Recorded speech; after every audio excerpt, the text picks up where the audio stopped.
No mai haere mai, Shelley. No, I need to, I'll just turn this down. Okay. So if you want to know what Rangahau is, then you're in the wrong room. You've got to go to Morehu, go to Morehu's kōrero in Takehi 1. And if you're wanting to know about publishing, especially with Huia, you're in the wrong room. Go to Takehi 2 with Ebony, who's the director of your Huia publishing. And saying that though, I can talk to you about what is Rangahau. I can talk to you about publishing because everything I know is because I've done it myself.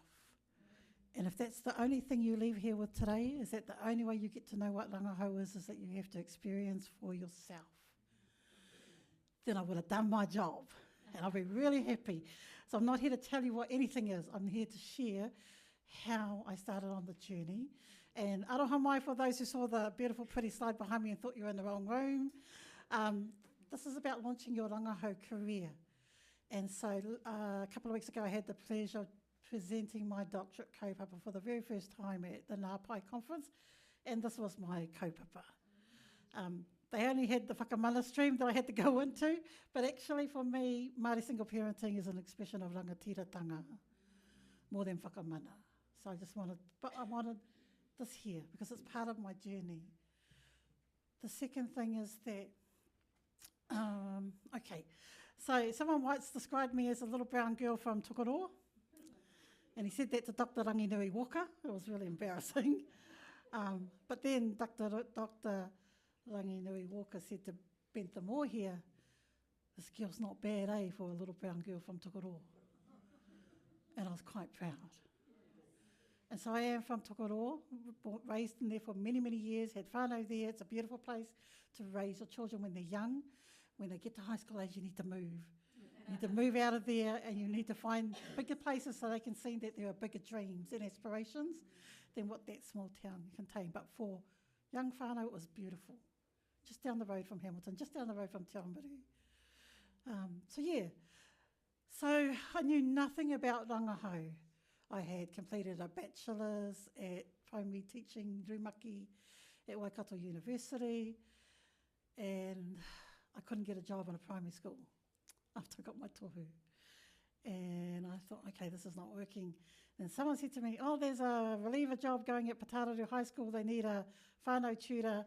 Little did I know that the whānau tutor room was joined to the detention room. And all the students that were in the detention room were Māori, and most of them were trying to come into my class. So those were the type of kids I had. From year 9 to year 13, they were the ones taken out of all the other classrooms.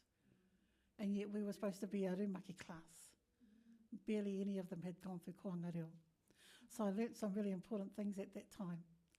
But in my degree, I learnt that I was the other. I never knew that. The reason I learnt that was because I was asked to write an assignment. I had to give main kōrero, opinion, view, and then I had to give the other view. So I talked about the view from what I knew, from being Māori, woman, mother. And then when I got the assignment back, one of the feedback said, when they ask for an other view, that's when you can talk about being Māori. When they want the view, they're talking about the mainstream New Zealand view. So I learnt in my bachelor days that I was another. I never realised that. So in a poem I wrote to introduce myself, I said, learner, lover, Indigenous other. I called myself the Indigenous other. Then I went on to do my master's. And I have to thank Dr. Shane Edwards for that because it was part of my contract requirements when I joined the Marotanga team. Had to be enrolled in the degree by the end of the year, a master's. So I did my master's. And when I next presented myself and had the same poem, I called myself Learner, Lover, Indigenous Mother. And I found my place. There was no other at all. I was an Indigenous mother, and that's I believe that mothering is my intelligence. Everything I know and understand and can make sense of has come through being a mother and being a grandmother. And so I'm really grateful for that. And saying that, I'm a mother of 13 babies that I brought into the world by myself, and then married a Tāne who had 6 of us own. So our baby is the youngest of 19, but she doesn't like to tell people that. And then I still wanted more children, so then I found out my mokapono at birth, and he's now 17. And then after that, no one ever asked me would I have a baby because they knew I would. And I would take those babies and I would still love to keep having more babies. that is something that only I can do. And only I can breastfeed them. And I breastfed my mokopuna too, my whāngai. And so I've learnt lots of things in the wānanga. I learnt what it's meant to be Māori. When I brought my mokopuna into work one day, I had him sitting here, computer screen there, and I was typing and breastfeeding at the same time. And someone came in and they said, wow, that's really cool. That's such traditional practice. Well done. And then we had a noho, and I was taking my baby, and they said, oh, no, you can't bring baby to noho. Oh, how come it was a traditional practice last week, and this week it's not? So my choice was stay home with baby or come without baby, and I was breastfeeding. So I stayed home. So, so things change. Even in Te Wānanga Aotearoa, if you had a whāngai baby, you were not entitled to maternity leave. You had to have adopted legally. And I didn't have a piece of paper. I had a daughter-in-law and a son who had given me their baby. That was my only thing. So my mokopuna now, he's 17. He's been on stage with us when we've performed at the Matawānanga. I think he was like 2 weeks old the first time he went on stage. So my babies are wānanga babies. They've come through everything. So this thing called Rangahau. In 2005, Te Wānanga Aotearoa helped to host the WIPSI at Waikato University, and there was a booklet printed on that, and it had all the research outputs that Te Wānanga Aotearoa had contributed to. And so if you stacked a chair, or you drove a van, or you did one of those things, it was considered a research output. So it's really interesting, because what I've learnt in the research world is that unless you've published, peer-reviewed, or you've presented at a conference, you haven't really done anything in the world of research. And yet here was Te Wānanga Aotearoa saying, oh no, these people all contributed in different ways. So that's been my journey, is about the contributions. So I'm going to put a disclaimer out there and say that there's a man who was really integral to my development, and that was Dr. Shane Edwards, love-hate relationship, but he was right there. And one of the things he said, that rangahau is either something that you're really passionate about or something that really pisses you off. Because that's the thing that gets your fire going. That's the thing that sustains that fire when you're doing your rangahau. So something you love and you're passionate about. So I love K-pop, I love BTS, they're my jam. So I've been to London to present at a BTS conference on my kaitiakitanga bicultural professional supervision model of practice. But I love it, that's my thing. So Toi Toi Manawa, if you look at our website, it's about those things that are close to the heart. Might be out of the box thinking, but those are my things. But also those things that really just annoy the heck out of you. So I did a Rūmaki degree, but I couldn't speak te reo fluently. I could catch the beginning, the middles and the ends. Couldn't get a job in te reo teaching, and then a young Pākehā girl, her and I went for the same job at a primary school. She got the job, and the reason she got the job was because she had a piece of paper that she did te pihinga te kākano at Waikato University, and she got A's. I did an entire degree in te reo, and they didn't accept that. So I had to go and get a piece of paper that said I could do te reo. So I did a diploma level 6, and then I did the pēnakitanga level 7 to have those tohu. So I learnt something again. Those pieces of paper counted for something. So I had to do this master's, and I wasn't sure what it was going to be on. And then we went for a restructure, and at that time I was leading the Rangahau team and the degrees team, and one day I was leading, and the next day I was told, you'll never lead that space again. And so my question then to myself was, how could I be a leader one day and not the next? The only thing that changed was my job title. Within that restructure, that was the only thing that changed, my title and my job description. One day I'm a leader, the next day I'm not. So then I started developing this theory that there was a male Māori telling us as wahine Māori how to be leaders. And it didn't sit with me. So my entire master's thesis was on unpacking the social construction of wahine Māori leadership within Te Wānanga Aotearoa. So unpacking what does Māori women's leadership actually look like for Māori women within this organisation. And I went in with that theory that there was this man telling us all how to be. It was totally wrong, totally wrong. These beautiful wahine that became part of my journey told me, these are the things they told me, they all had connections to tikanga reo from birth. They were all pā babies from birth. they were all raised in the importance of education from birth. They all had a strong wahine leader in their whānau, mother, auntie, kuia. They all had these key things. Nowhere in there was a male Māori telling them how to be a leader. So I realised then, what if you're a young wahine like me who didn't grow up with those things? How do I get to become this leader if I haven't had those key things in my life? What if I'm a queer raising my children or grandchildren and I didn't have those things? How do I know to impart those things to my tamariki mokopuna? So those became the next journey. So the Rangahau has come out of a pātai. What does Māori women's leadership look like? For who? For me as a Māori woman. So I didn't go out and find out what it looks like for men. I didn't go out to find out what it looks like for non-Māori women, because I'm a wahine Māori. I can only tell my story. And I only wanted to speak to other wahine Māori. I wanted to privilege wahine Māori in that space. So that's always been my consideration, is whose voices am I privileging? Whose voices are having the most say in the rangahau, any rangahau that I'm doing. So I did the masters, and then a manager came up to me and he goes, "Okay, Shells, how does it feel to be successful now? Because you got this tohu." So I got pissed off again. So I thought, how come I'm a single mother raising my children by myself and I'm working full time and I'm doing a master's qualification, and the only point of me being successful is the fact that I got my master's? Why was that the thing that stood out the most? So there was my doctorate. What does success look like for who? For Māori single parents, because this time I wanted to bring through the voices of our dads. What does success look like for Māori single parents studying at postgraduate level? Because in 2015, a report came out by Saperu. Get a water.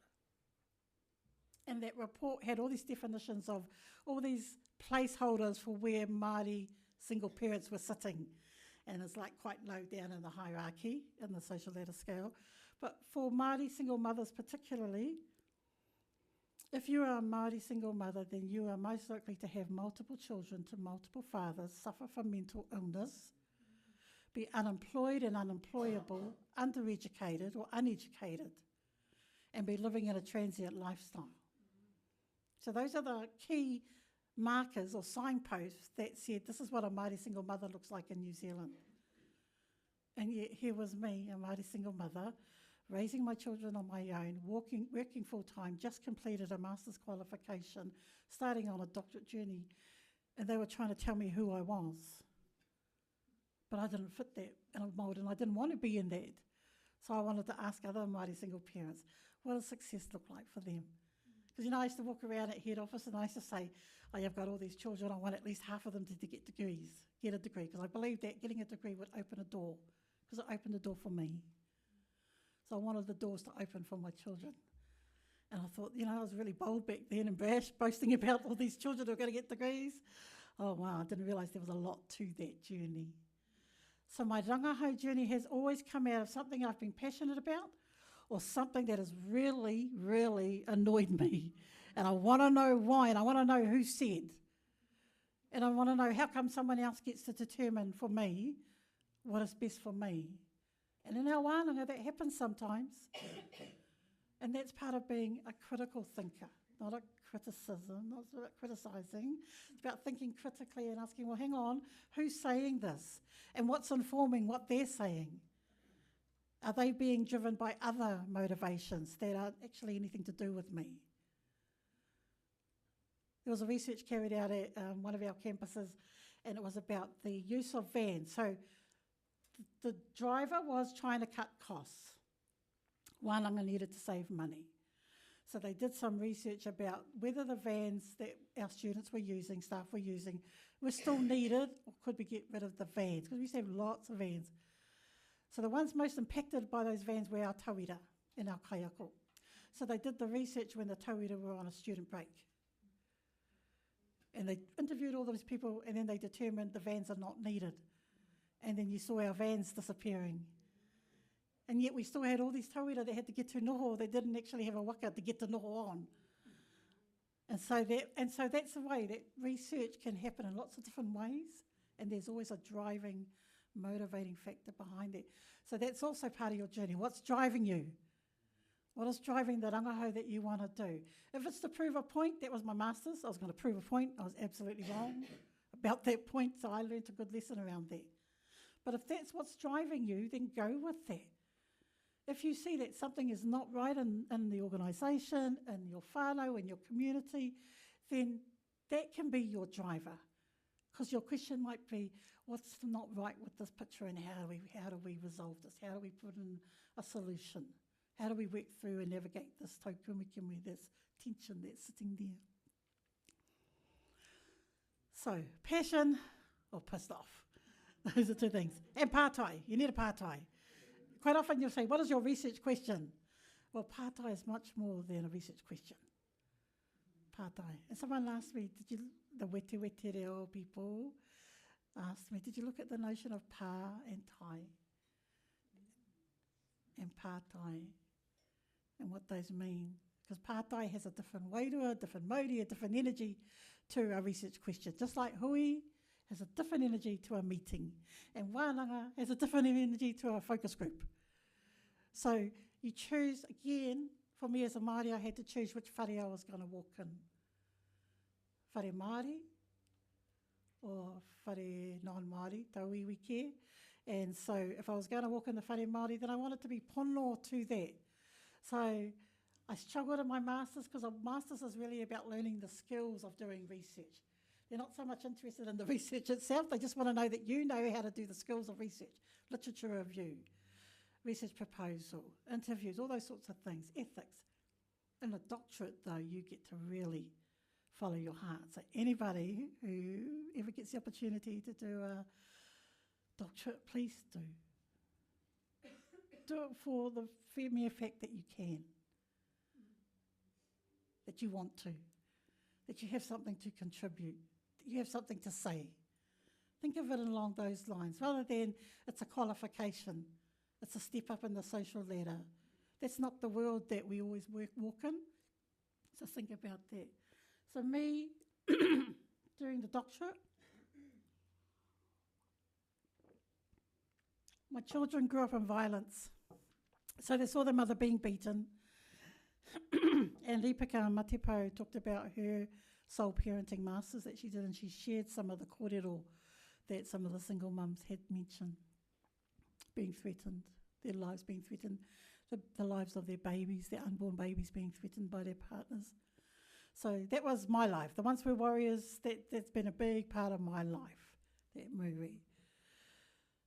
But I still believed in me. I still held on to something about me and my children. And what I realised was that if I was going to make a difference in my life and a difference in my children's lives, they had to believe that it was possible. The only way they could believe that it was possible is they saw mum. So my children saw me doing my bachelor's, and I'd have a baby in a backpack and swinging on my chair, doing my assignments. They saw me doing my master's, and I want to, if I can work this thing, click the button hard. Okay. Next, so you've got to have your passion, or it's going to be something that pisses you off. You've got to have a pātai. You also have to have the why. Who are your why? What is your why? Who are you making a difference for? And if it's just your children and your mokopuna, that's the biggest contribution you could ever make. And I'm happy with that. If that's all I reach, that's all I'm going to reach. But so, 2 daughters. They were 10 and 11 years old, and they had dreams. What do you think the dreams were? They lived in Tokoroa, remember? What do you think their dreams were at the age of 10 and 11? 10, 11 years old. Get boyfriends. Leave school. Have babies. So our girls used to dream about leaving school, having babies, maybe not in that order, and our boys used to dream about leaving school, going into the bush. That was pretty much the depth and breadth of aspirations for our Tokoroa rangatahi. Go to parties, they couldn't wait to go to parties, so you'd see children at intermediate going to parties, because that was the thing, that was what our children were aspiring to. Of course, do kapahaka with my girls, do kapahaka. They would live for kapahaka. Play sports with their mates. They were going to have babies with all their netball mates, and all their babies were going to play together, and they would go to netball on Saturdays, and their babies would be there. So these were their dreams, and these were valid dreams for them. At the same time, I was a single mother, 6 children at home at that time, working full time, and just starting my masters. So, and then something happened. Something happened. About 5 years later, I hear those same two girls, they're a bit more grown up now, and they're in the living room, they're having an argument. And the tuakaras going, you tell Mum, go on, you tell her, I'm not going to tell her. And my girls weren't that good, they weren't angels. So I was a bit worried about what I was hearing. So I went out to the room and I walked in, and the tuakaras going, go on, you tell her. And the tainer goes, what? All I said was I was going to Otago to do my university studies. And then the tuakara goes, you can't go down there. Who's going to look after you? No one's going to be there. We can't move down there. You have to stay here. You have to go to Waikato or Auckland. That's it. So something had changed. And that's when I realised our whānau narrative had changed. And it wasn't because I sat them down and said, right, you're going to do a degree and you're going to do this. I might have imagined it in my mind and highlighted what degrees I thought they could specialise in. But I'd never actually said it because that wasn't the life. We were too busy in survival mode to be able to sit and have those conversations. But doing my degree and doing my masters, they'd seen me experiencing life with Mum as a parent, as a tauira, as a kaimahi. They were always with me when I went to all those spaces. Seeing and hearing me talk about my kaupapa. They might not understand what it is. Ask my 40-year-old what her mother does, and she goes, something at the wānanga. So they're still not sure what it is Mum does. They were with me when I studied, when I worked, when I presented. They learned that education equals a better quality of life because they saw it. And how did they see it and experience it? Because one day I came home from work and I bought milk in a bottle instead of milk powder. And we bought real bread instead of budget bread.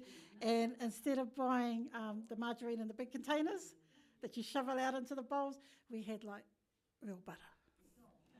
So those little changes in our lives, they noticed them. And they realised that Mum got a degree and now she's got a job at the wānanga, and now Mum can afford to do things and we can afford to go places. They learned that if Mum can do it, so can they. So who's your who? Who's your who? Who's your why? Think about them. Don't think about your lecturers. Don't think about your assignments. Don't think about when it gets really tough and hard. If you don't know who the who is and the why, you'll lose yourself in your journey. And my journey took me 9 years, and included in that was 2 years of cancer, and then 2 years of supporting a daughter through deep depression and suicide ideation and 3 attempts at her own life, and a mother who had a stroke, and being her full-time caregiver for the first year. So someone says, how come it took you 9 years? Okay, single mother. Single mother, and still working and studying and still raising my whānau. There is no one backup. There's no, who mothers the mothers when there's nothing else left. So, know your who, know your why, know the what. If you're not sure about the what, that's okay, it will come. It will come from those things that really ignite you and get you excited. It'll come from those things that really piss you off. And hold on to those. But the idea is there needs to be a change. And something needs to change as a result of your rangahau. It has to. It's a journey. E ai ki ngā kōrero I piki ake a tāne ki ngā rangi tūhāha ki te tikinga ki te mātauranga. I rāranga hia e tāne ngā hau. So there's the rangahau. But in that he had to take a journey. He didn't just hold out his hand and then the knowledge dropped in. A journey was required. So you have to take the journey for yourself. Find out for yourself. Argue for yourself and against yourself. Argue against others who say, you should be, no, hang on, this is my tohu. I should be nothing. I should be doing what's best for me and my whānau. So take the journey. Ask yourself the pātai. Find out for yourself. What is rangahau? What is research? Oh, well, that's easy. Rangahau is a direct translation of research. Well, is it really? Ah, so find out. Take the journey and find out for yourself. People like me can come along and say, oh, Rangahau is this, and Rangahau is that, and this is da-da-da. But unless you actually go and take that journey for yourself, you're not going to know. And you'll be easily persuaded that it's something else. And so it doesn't matter where I am now or who I'm with, Rangahau has a meaning for me and a purpose for me, and that's where I speak from. Because I speak from my absolute knowing, and no one can tell me I'm wrong because, hey, that's the journey I've just taken. I've just walked that. I've just waded through that. I've struggled through that. Sometimes I wanted to give up on that. Asking my supervisor, does it really matter if I do this? No one else cares. Feeling like no one else cared. But again, the who and the why bring me back to. If something changes for my children, and it already has, where are they now? So Jasmine qualified with her Bachelor of Primary Teaching with beautiful Te Auta over here, and has been in the industry now for 5-6 years, fully registered. And Becca started with the wānanga, realised she didn't like people, but she loved numbers. And the wānanga didn't have anything to do with numbers or maths. So she went to Wintec and just finished hers, and she'll graduate next year, and has now got a job working in an accounting firm. You know, 2 young girls wanted to have babies. They didn't want to get married, they just want to get boyfriends and have babies and play sports and do kapahaka. That was their dream. And then suddenly that narrative changed, and it changed because they saw mum taking the journey. They experienced that journey with me. Actually, they probably helped me transcribe my master's transcriptions. And I said, yes, put in all the words. So they put in all the oohs and the ahs and the ums and everything in the transcriptions. So they've been part of that journey with me. So how do you launch your Rangahau journey? It was career originally. The word was launching your Rangahau career, and then I realised that's not the story that I want to tell. How do you launch your Rangahau journey? You could do it right now. You might have already started. Some of you have some amazing kaupapa. Actually, all of you have people you care about. Who do you want to make a difference for, whether it's your tauira, whether it's your whānau, your mokopuna? So I'm just going to leave it there. I'm going to ask if you have any pātai. There's a lot sitting in there. So let it sit over the next day, over the next week, over the next year. And then maybe one day someone will say something, you go, oh, now it makes sense. I understand what you're talking about. You have to experience this for yourself. Until then. You know, there's a wahine in here, beautiful wahine. She goes, I'm sick of being the one who drives everybody to the airport and drops them off to go to Whipsy. I want to go to Whipsy myself. In 2017, she attended the Whipsy in Canada and presented as ako whakatere, really tere. So she critiqued the ako whakatere methodology because she had been teaching that for 10 years. So who are better to critique than somebody who's been it? And is it really tere? How it professes to be. You know, so those are the different stories I've seen, the people that I've seen take these journeys for themselves. He kōrero, he pātai, he a wanga wanga rānei. Anyone confused? Whai. Thank you for your sharing. I just have a very quick question. So you said pātai is more than questions.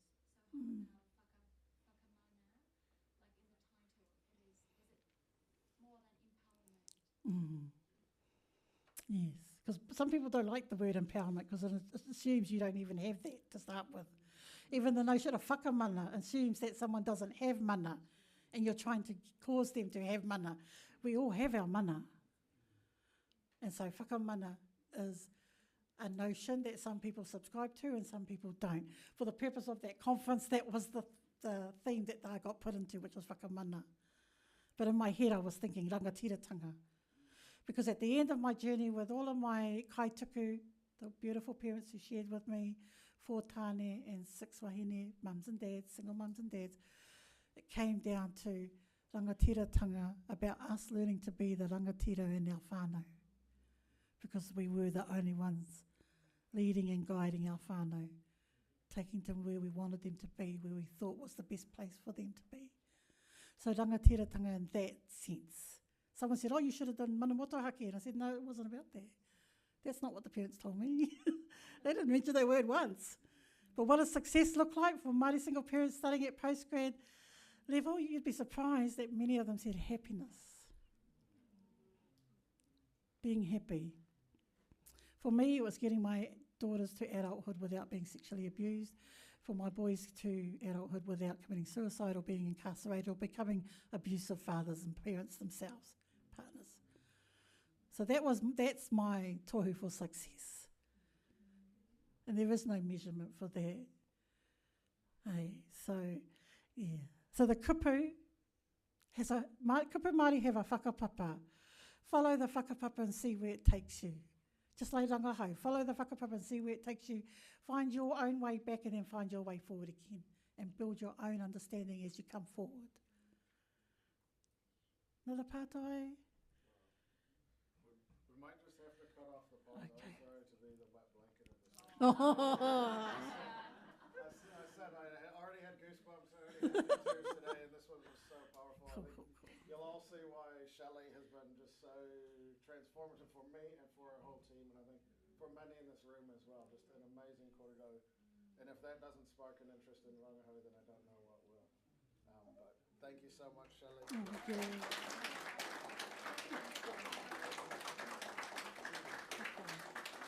Ngā mihi.